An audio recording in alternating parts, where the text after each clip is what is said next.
사랑하는 초업제교회 성도 여러분, 유튜브 시청자, 구독자 여러분 반갑습니다. 김정빈 목사입니다. 간밤에도 평안히 잘 주무셨습니까? 오늘은 2026년 2월 21일 토요일 아침입니다. 오늘도 복된 날 되시기를 주의 이름으로 축원드리면서 제가 기도하고 오늘의 말씀 묵상을 시작합니다.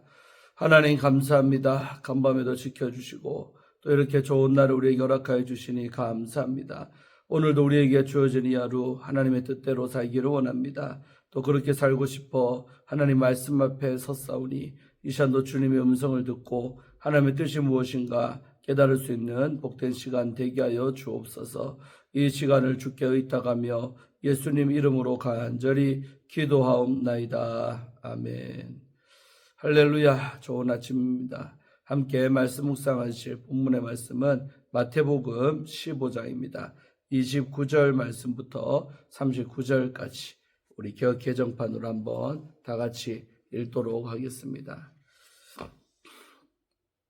예수께서 거기서 떠나사 갈릴리 호숫가에 이르러 산에 올라가 거기 앉으시니 큰 무리가 다리 저는 사람과 장애인과 맹인과 말 못하는 사람과 기타 여럿을 데리고 와서 예수의 발 앞에 앉힘에 고쳐주시니 말 못하는 사람이 말하고 장애인이 온전하게 되고 다리 저는 사람이 걸으며 맹인이 보는 것을 무리가 보고 놀랍게 여겨 이스라엘의 하나님께 영광을 돌리니라.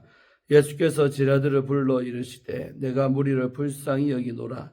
그들이 나와 함께 있은지 이미 사흘임에 먹을 것이 없도다. 길에서 기진할까 하여 굶겨 보내지 못하겠노라. 제자들이 이르되 광야에 있어 우리가 어디서 이런 무리가 배부를 만큼 떡을 얻으리까. 예수께서 이르시되 너희에게 떡이 몇 개나 있느냐. 이르되 7개와 작은 생선 2마리가 있나이다 하거늘 예수께서 무리에게 명하사 땅에 앉게 하시고 떡 7개와 그 생선을 가지사 축사하시고 떼어 제자들에게 주시니 제자들이 무리에게 주매 다 배불리 먹고 남은 조각을 7 광주리에 차게 거두었으며 먹은 자는 여자와 어린아이 외에 4,000명이었더라.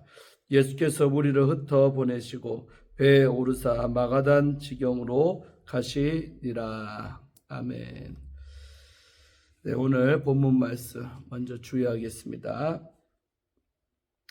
29절에서 31절 말씀은 이방인들을 치유하시는 예수님의 모습이 나오고 있습니다. 예수님은 페니키아의 도시인 두로와 시돈을 떠나서 갈릴리 바닷가에 이르셨습니다. 29절이죠.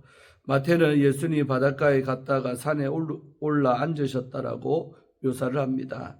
마태복음에서 산은 신학적으로 중요한 소재로 하늘과 땅이 맞닿는 곳이며 또 사탄의 능력과 예수님의 신적인 능력이 드러나는 곳이며 계시 또는 가르침을 전달하는 장소입니다. 예수님 일행은 아직 이방 지역에 있습니다. 갈릴리 바다를 통과해 유대인들이 거주하는 갈릴리에 들어온 상태는 아닙니다. 이 산은 갈릴리 동쪽 이방 지역에 있었고 청중도 이방인들입니다. 큰 무리가 예수께 걷지 못하는 사람, 맹인, 다리를 저는 자, 말하지 못하는 자들, 다른 많은 사람을 데려왔습니다. 30절에 나오죠. 이들을 예수님의 발 아래 놓았고 예수님은 그들을 치유하셨습니다. 30절에는 아픈 사람들을 네 부류로 등장하며 그 중에 맹인과 다리 저는 사람과 듣지 못하는 사람의 치유는 다른 본문에도 등장을 합니다. 갈릴리에서 하늘나라의 복음이 전파될 때 사람들이 병든 자, 귀신 들린 자, 또 간질병 환자, 중풍병자들을 데려온 것처럼 이방 지역에 큰 무리가 예수님의 치유 능력과 의지를 믿고 환자들을 데려왔습니다. 31절은 30절의 치유를 반복합니다. 말하지 못하고 다리에 장애가 있고 볼 수 없는 사람들이 예수님께 치유를 받습니다. 그들은 이스라엘에 하나님께 영광을 돌렸습니다. 30절에서 31절의 치유는 하늘나라의 복음을 요약하는 11장 5절에 세 가지 치유를 떠오르게 합니다. 11장 5절은 이사야서의 근거에 하늘나라의 도래를 보여주는데 대표적인 내용이 맹인이 눈을 뜨고 또 못 걷는 사람이 걸으며 또 못 듣는 자가 듣는 것입니다. 31절에서 묘사하는 예수님의 치유는 이사야 선지자가 약속한 치유의 성취입니다. 31절의 무리는 이방인들입니다. 이사야 29장 23절에는 이스라엘의 하나님이 나오는데 같은 문맥에 포함되는 이사야 29장 우리 13절은 마태복음 15장 8절에서 9절에서 예수님이 바리새인과 서기관들의 위선을 책망하실 때 인용한 본문입니다.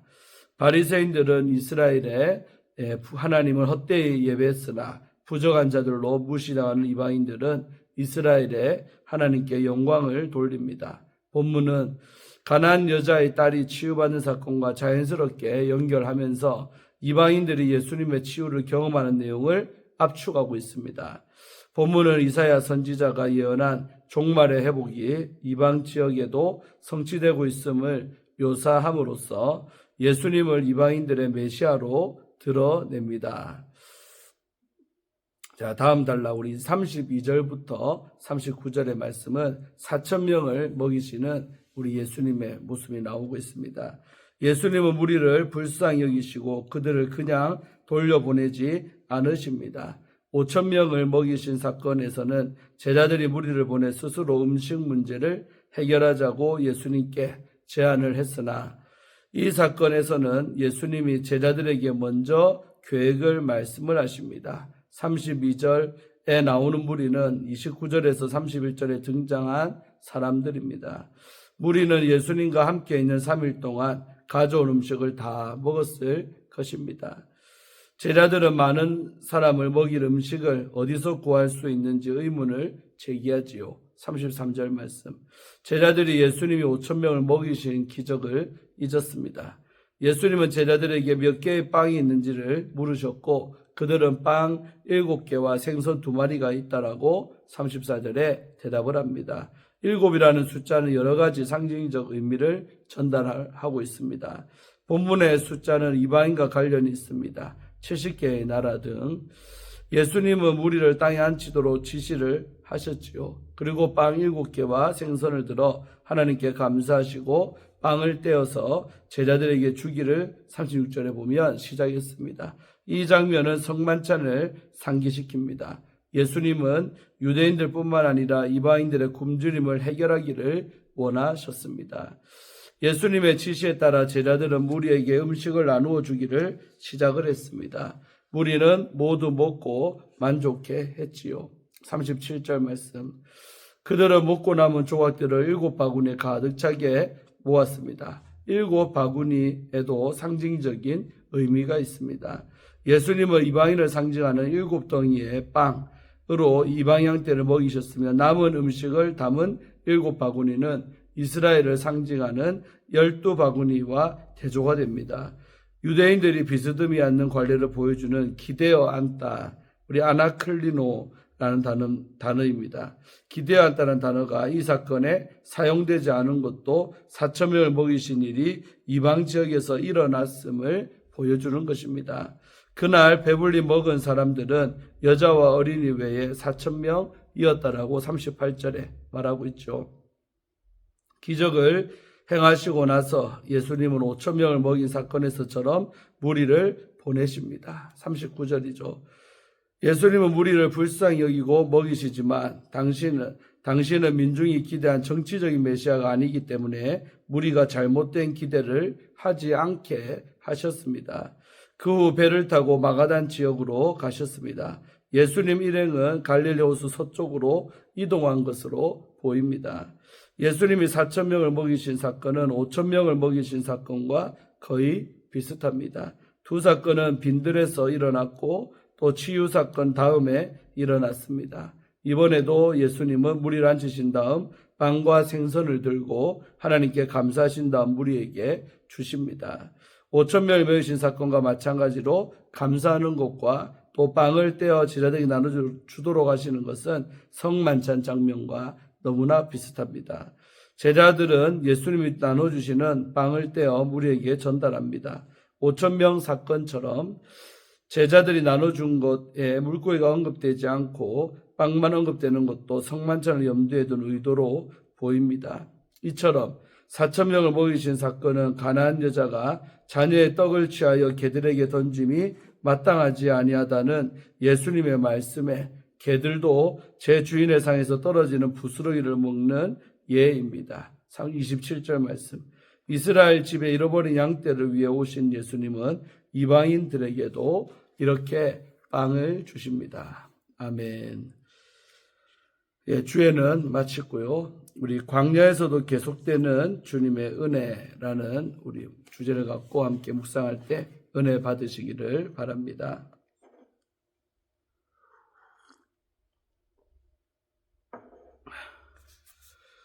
오늘 본문은 우리 광야에 모여든 사람들을 돌보시는 예수님에 대해서 기록을 하고 있습니다. 이방 땅 병든 자들, 먹을 것조차 떨어진 상황에 예수님은 긍휼로 치유하시고 또 작은 것으로도 넉넉히 먹이시는 은혜를 드러내십니다.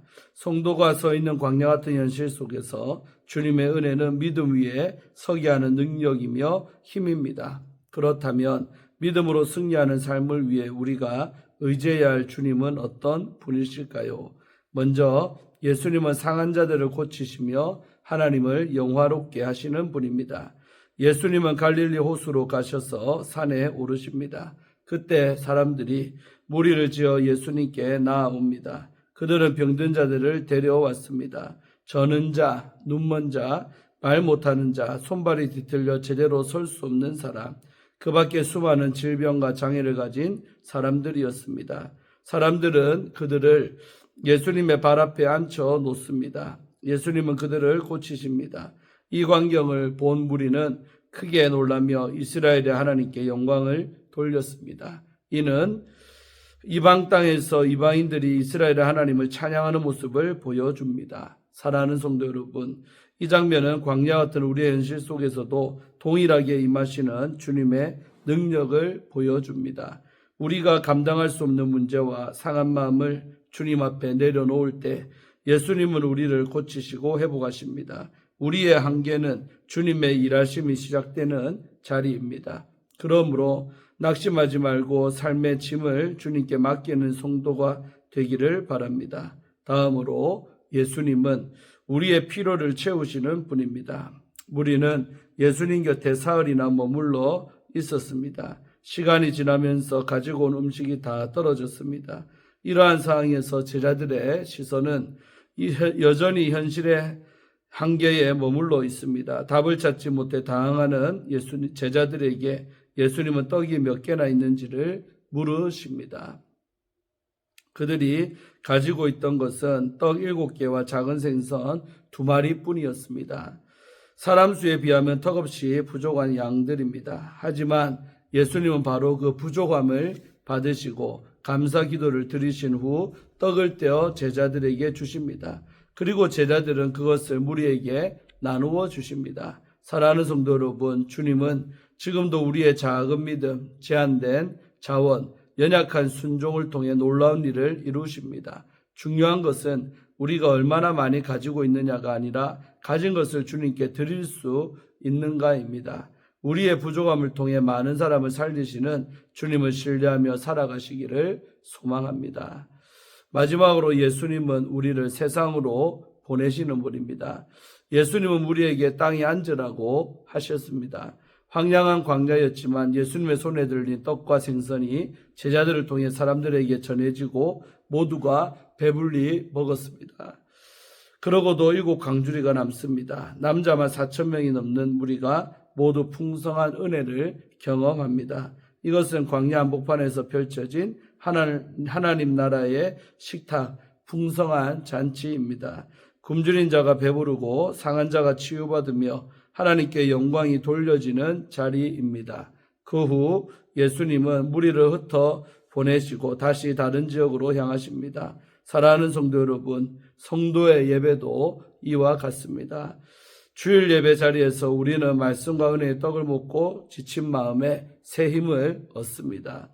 그러나 예배는 여기에서 끝나지 않고 주님의 파송으로 이어집니다. 삶의 자리에서 생명 대신 그리스도의 복음을 전함으로 잃어버린 영혼을 주님께 인도하는 성도가 되시기를 기도드립니다.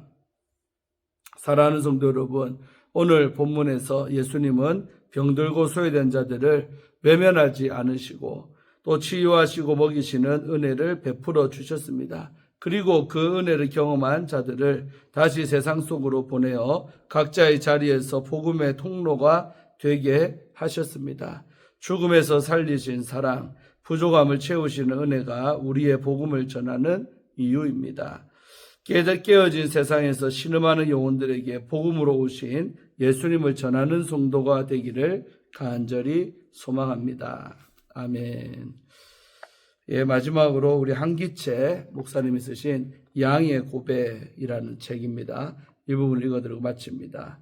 성경은 세상에서 믿음을 지킨 이들에게 천국 잔치가 예비되어 있음을 가르쳐 줍니다. 볼지어다 내가 문 밖에 서서 두드리노니 누구든지 내 음성을 듣고 문을 열면 내가 그에게로 들어가 그와 더불어 먹고 그는 나와 더불어 먹으리라. 요한계시록 3장 20절 말씀. 주님을 영접하고 하나님의 자녀가 되는 것을 주님과 더불어 먹는 것이나 한 상에 앉는 것으로 표현을 합니다. 단순히 밥을 함께 먹는 것이 식탁 교제가 아닙니다. 무엇을 먹느냐, 메뉴가 중요한 것도 아닙니다. 하나님의 호의를 받고 있다는 의식, 그것이 중요합니다. 따라서 하나님이 베풀어 주시는 식탁은 구원과 은혜와 축복을 의미합니다. 식탁은 제단이며 음식은 제물인 셈입니다. 우리 아시리아 작가인 조지 람사는 자신의 책 The Shepherd of All, 한국말로 하면 모두의 목자라는 책에서 다음과 같이 말했습니다. 중동 지역에서 한 사람의 명성은 그가 소유한 재산이 아니라 손님이 베푸는 식탁과 풍성한 환대에 의해 평가받는다. 위대한 하나님의 명성은 그분이 우리에게 베푸시는 가장 크고 풍성하신 상으로 증명이 됩니다. 아멘. 예, 마지막 이 말이 너무나 은혜됩니다. 기도하고 오늘의 큐티를 마치겠습니다. 사랑하는 하나님 아버지 감사합니다. 오늘도 이렇게 말씀을 묵상하게 하시니 감사하고 오늘도 각자가 이 말씀을 묵상하며 레마의 말씀을 받고 또 깨달음이 있는 줄로 믿습니다. 아버지 하나님, 우리의 목자가 되시는 주님이 우리 곁에 있음을 감사하나이다. 비록 적은 것이라도 주의 손에 올려드리면 감사하면 그것이 많은 자들을 먹이시는 것으로 축사되어 정말로 나타난다는 것을 우리가 믿음으로 또 경험하며 살게 하셔서 정말 우리의 가진 것 보잘것없고 작은 것이라도 주를 위해 내어놓고 쓴다면, 헌신한다면 하나님은 그것을 받으시고 큰 역사를 이루실 줄로 믿습니다. 움켜잡는 인생이 아니라 늘 손을 펴서 베풀면서 살아가는 우리의 삶이 되도록 축복하여 주시옵소서. 감사드리고 오늘 이 하루도 그렇게 살기를 원하오며 예수님 이름으로 간절히 기도하옵나이다. 아멘. 할렐루야. 좋은 토요일 되시고 내일은 주일입니다. 정말 기대하는 마음으로 나오시기를 바라고 또 주일 아침에도 함께 말씀 묵상하도록 하겠습니다. 내일 뵙겠습니다. 샬롬.